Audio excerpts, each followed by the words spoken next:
యేసుక్రీస్తువారు మరలా తూరు ప్రాంతములు విడిచి సీదోను ద్వారా దెకపొలి ప్రాంతముల మీదుగా గలిలయ సముద్రమునొద్దకు వచ్చెను. అప్పుడు వారు చెవుడు గల నత్తివాని ఒకని ఆయన యొద్దకు తోడుకుని వచ్చి వానిమీద చెయ్యి ఇంచుమని ఆయనను వేడుకొనిరి.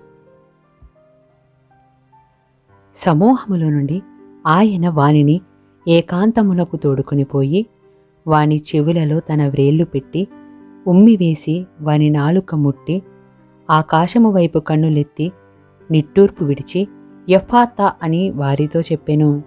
ఆ మాటకు తెరవబడుమని అర్థము. అంతటా వాని చెవులు తెరవబడెను. వాని నాలుక నరము సెడలి వాడు తేటగా మాటలాడుచుండెను. అప్పుడాయన ఇది ఎవనితోనూ చెప్పవద్దని వారికి ఆజ్ఞాపించెను.